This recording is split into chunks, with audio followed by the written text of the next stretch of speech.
Welcome to Breakthrough Success. I am your host, Mark Gabberty, the content marketing expert, bringing you 3 new episodes each week where I and top-level guests teach you how to take your business to the next level and achieve your breakthrough.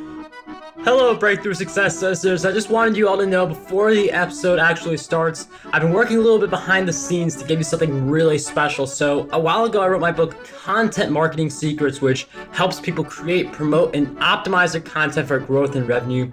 And I just put the finishing touches together to offer that for free to anyone who is interested. So if you want your free copy of Content Marketing Secrets, all you have to do is head over to markgabberty.com/book. Now, let's jump right into the episode.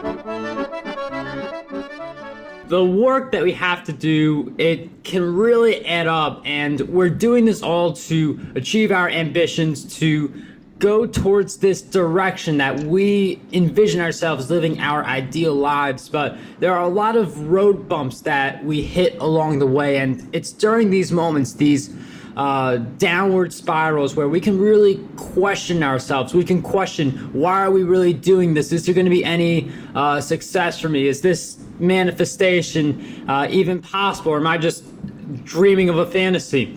It is in these moments where we really need to have a strong sense of faith towards what we are doing. And we're going to focus on how we can build our faith in what we're doing. It's something that it helps when things are good. It is essential when things are not looking so good. So we're going to talk about that in this episode. Today's guest, he's going to help us with this episode. He's the lead pastor of North Point Community Church, providing visionary and directional leadership for all the local church staff and congregation. He understands firsthand how to manage the tension of not only leading when you're not in charge, but also finding the faith to pursue your ideals, pursue your big ambitions when things are good and when things are bad. So today's guest for episode 271 of the Breakthrough Success podcast is none other than Clay Scroggins. Clay, it is such a pleasure to have you on the show. Thanks, Mark. Glad to be on the show, man. 271 episodes. That's remarkable, man. Way to go. Clay, thank you for being on this episode 271, as mentioned before. And I really want to tackle the faith aspect because it's easy to believe in ourselves when things are going well. It's when things are going bad, you really need to have that faith in yourself, faith in what you're doing in order to really propel yourself and hit your goals. So I'm wondering, before we get into all that, if you could give us some background into what attracted you to becoming the lead pastor of the North Point Community Church and sharing a little bit more about yourself.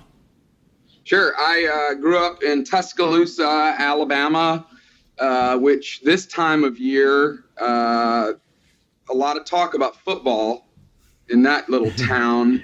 Moved to Atlanta, Georgia to attend Georgia Tech, studied industrial engineering. I told them, I said, listen, if you will give me this degree, I will promise to never use it. Because I had such a hard time getting through engineering. But I guess probably about maybe 3/4 of the way through school, I had gotten plugged into this church in North Atlanta called North Point Community Church. It was a pretty new community of faith, and it was doing a lot to help the community. And I started volunteering there, started serving there as I was a college student, and just fell in love with the mission and the vision of what they were doing as an organization to try to help people and to try to help people make better decisions, have fewer regrets, help make the world a brighter place. And I graduated from college, finally went to Dallas, Texas to go to seminary, got a master's in theology, ended up getting a doctorate in theology as well. Met my wife in Dallas, Texas. She's a Texan. We've got 5 kids, Mark. We got a 9-year-old, a 7-year-old. We got a 5-year-old, we got a 3-year-old, and we got a little 9-month-old. Wow.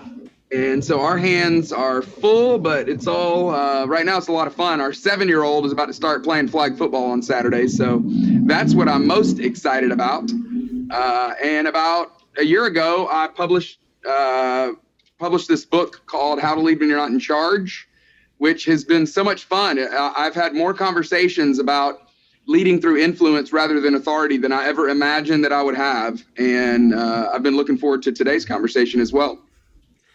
And I would briefly like to touch on that book because that whole idea of leading when you're not in charge is a very interesting idea. I'm wondering, what is the mindset we need to have if we want to lead, whether we are or are not in charge? Yeah, great question. I feel like mindset, I love that you start there because it really does start in the mind. I feel like too often in my own life, I've noticed that there's a tendency to believe a lie, or I would say maybe to believe a myth about leadership. And that is that if you're in charge, then you're a leader. If you've got the title, if you've got the position, if you've got the corner office or the parking spot, then, well, you must be a leader. But we all, I think intuitively, we know that's not true because we know people who have authority and aren't necessarily leading well. So if it's true that authority is not what makes a leader, then it really begs the question, what does? What really does make a leader if it's not authority?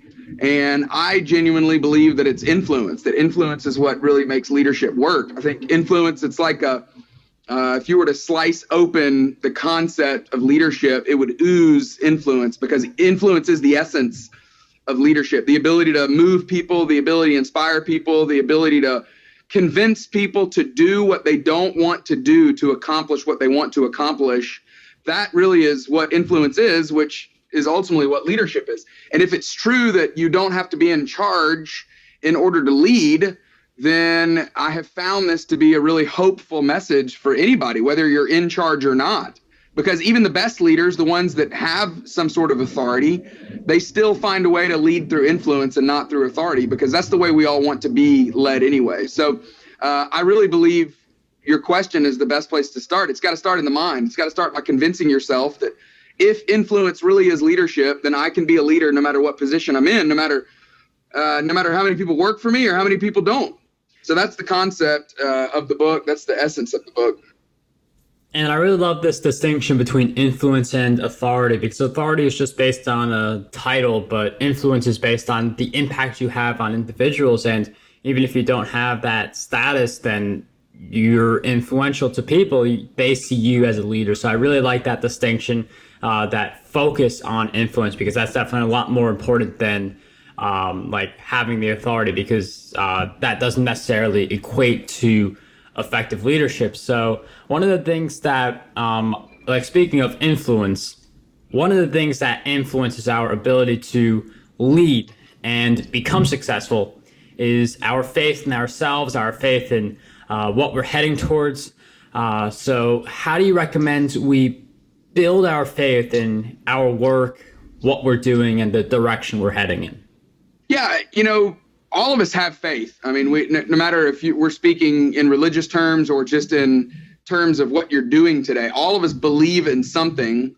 And obviously, I think in that core of who you are, in your soul and your heart and the immaterial part of you where your decisions ultimately are made, you've got to decide, is what I'm working on, is what I'm working toward worth believing in? And if you're not convinced of that, then other people are not going to be convinced of that. And faith is a huge component of influence, that in order to be able to have influence with people, you've got to really be able to believe in whatever product you're selling, whatever organization you're working for, that there's a guiding force that's leading you or prompting you along, spurring you along the continuum of life. And so I think your observation is a crucial one, that faith has a huge component, particularly in developing influence with others.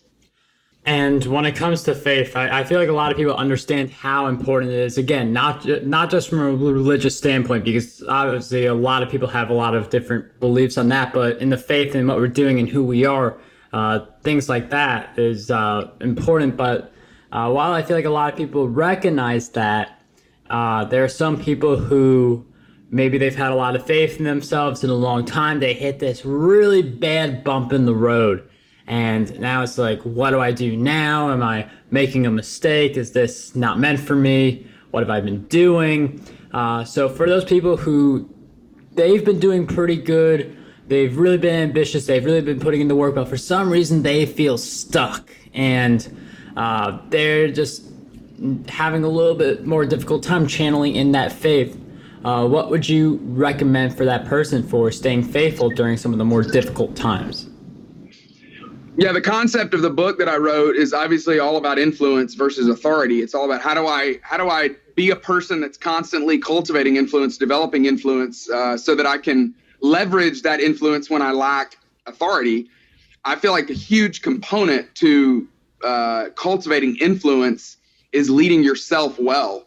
And part of what your question entails is those moments of self-leadership where we have to pick ourselves up, where we have to challenge ourselves. We have to pull ourselves along, which is not new to any one of us. Every one of us has had to do that at some point in our life. We've had to develop that internal courage to be able to make a tough decision or make a risky decision.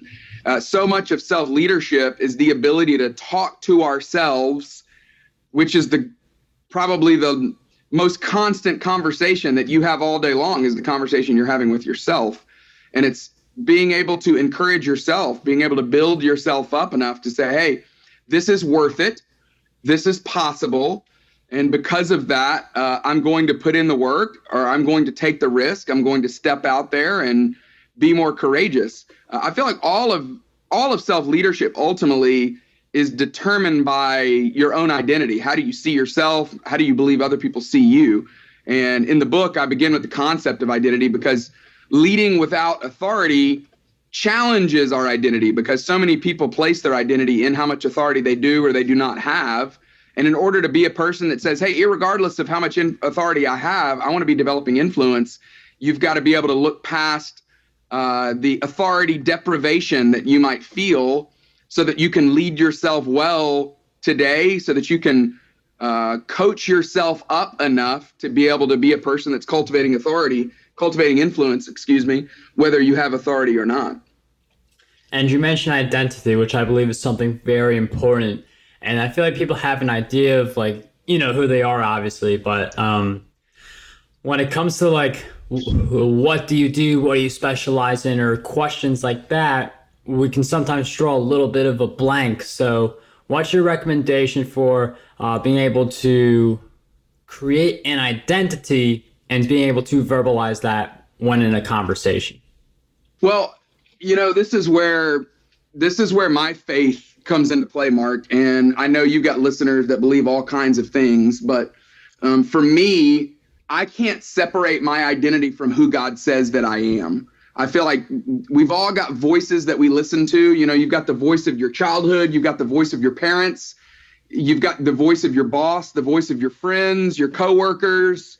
And all of those are important at different times in life. But I believe the best identity is the identity that's most closely aligned to who your creator thinks you are.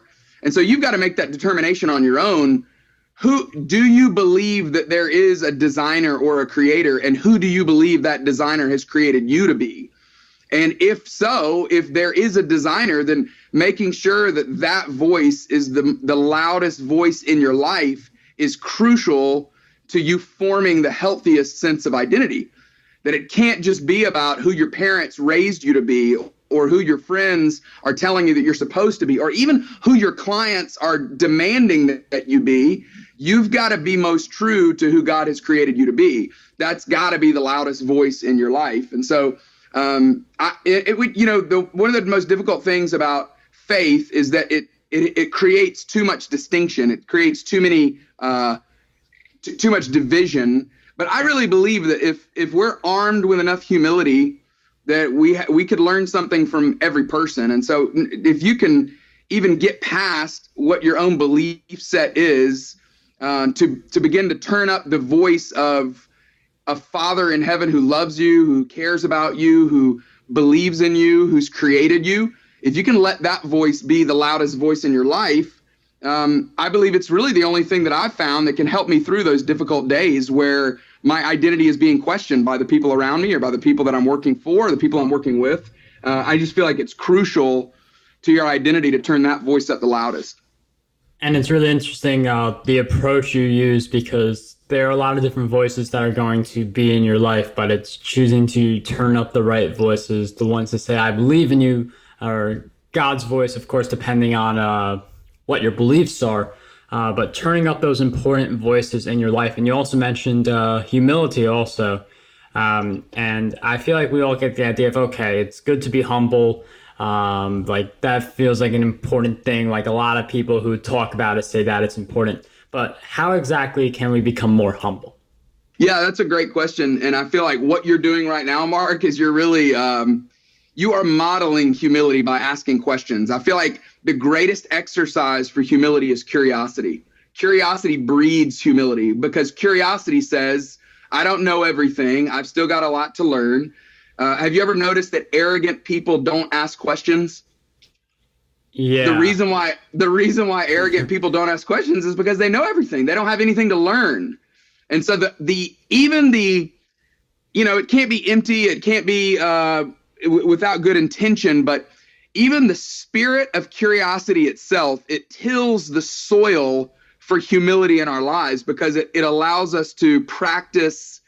It allows us to practice the form of humility that says, hey, I'm not there yet. I don't know everything. I've still got something to learn.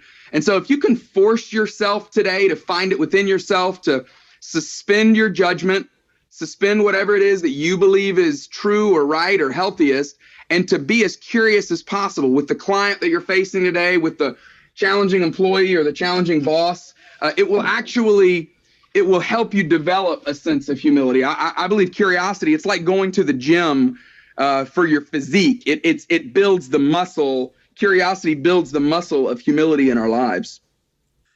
I mean, I never really thought of it as like asking questions and like thinking of it now after hearing your explanation, it makes a lot more sense because there's like some questions where I ask people where it's blatantly like, I don't know what's going on here. Can you help me with this? So asking a lot of questions, that's just one of the ways. Clay, that was like a really great insight there. That's definitely going to stick in the back of my mind for quite a while. But one of the things I want to ask you is that we talked a little bit about building on like a faith in yourself, a faith in your work. We talked about being able to maintain that faith even when things are getting tough. But what do you believe holds most people back from being able to have a level of faith in their work and what they're doing? I mean, there's so many things, I think, that keep us from maybe being able to have the faith that we want to have. Again, all of us are exerting some sort of faith today. I mean, when you sat on the chair that you're sitting in, assuming that you're sitting down, you had faith in that chair that it was going to hold you up. So all of us have some sort of faith that we're exercising on a regular basis. For me, I've got so much of it is my morning routine that allows me to center myself. It allows me to, gives me the freedom to be able to pray like I know I want to pray, to be able to read devotional material. For me, I spend a lot of time reading the Bible, particularly the New Testament, the writings of Jesus, the writings about Jesus, because it helps remind me that I'm small, that I've got a purpose today, that I've got a Father that in heaven that loves me, that I'm not alone, that there's no challenge today that I can't overcome because his power is at work in me. It reminds me that I'm weak. It reminds me that I'm dependent.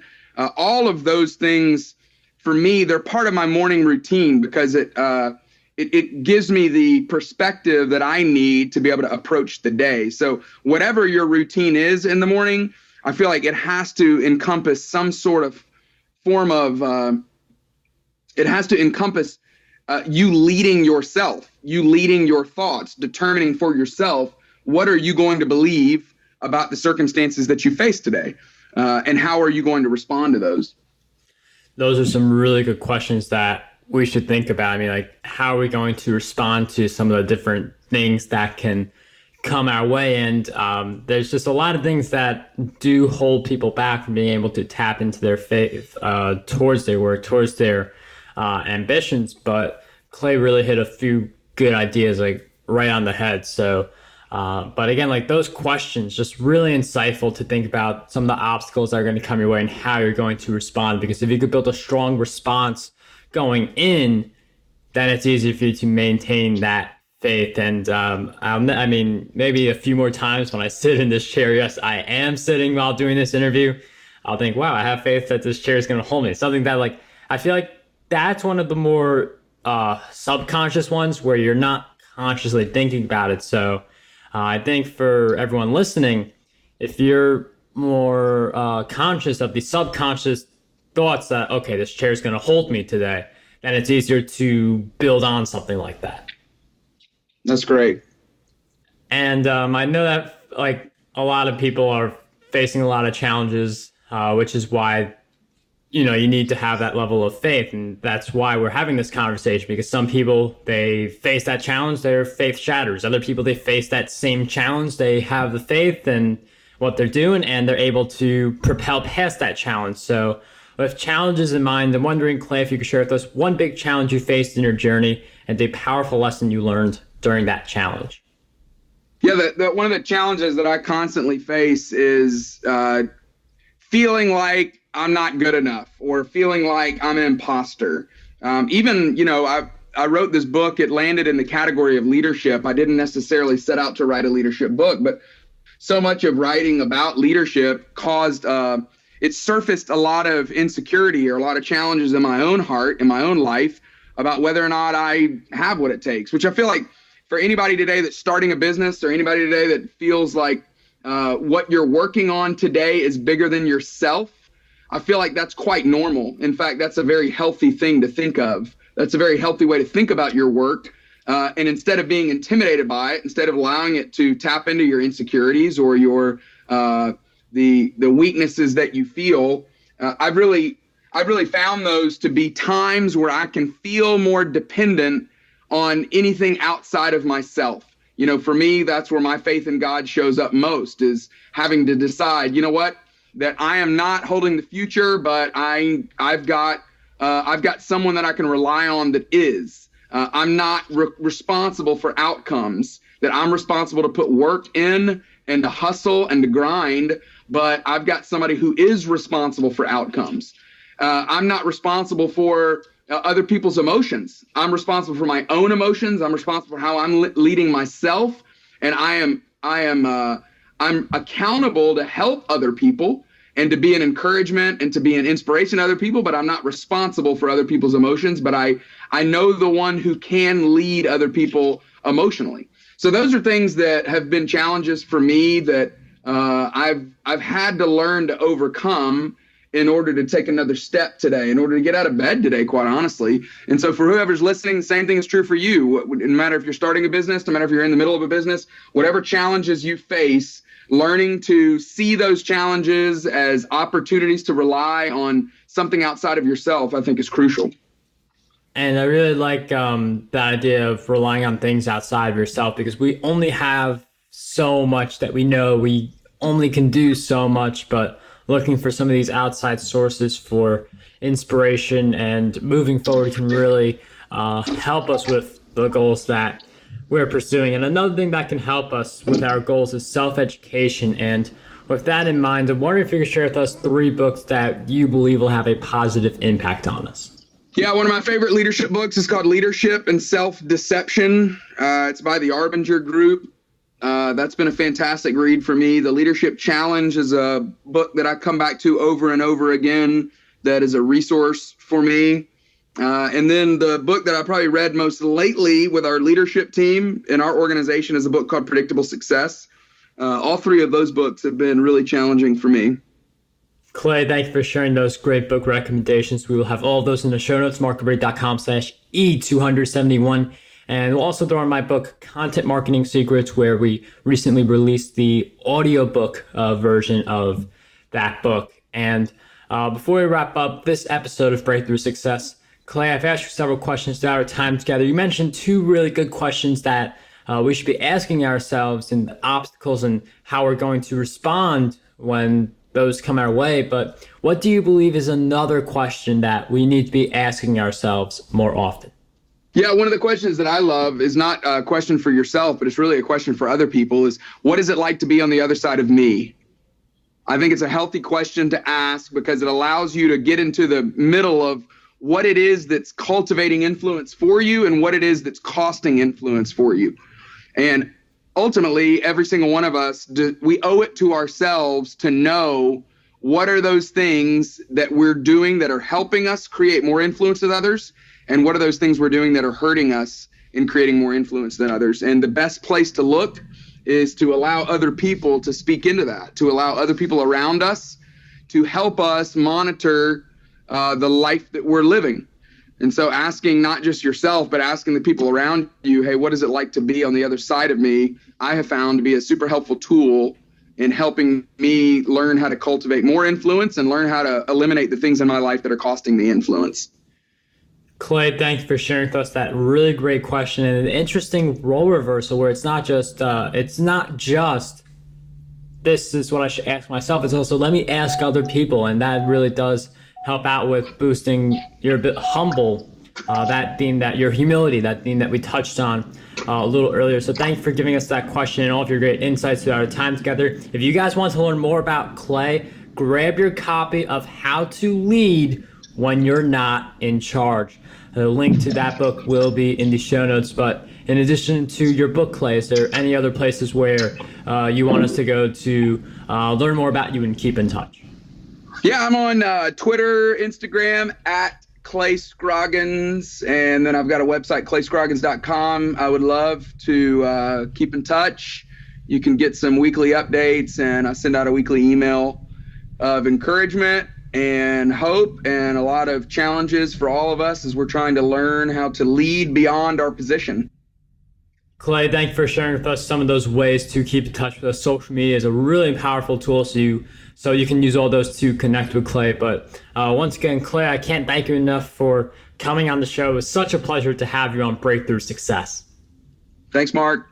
How does over 100 retweets per day sound to you? My free ebook, 27 Ways to Get More Retweets on Twitter, has you covered. I use the methods within this ebook to get over 10,000 retweets every single quarter. To learn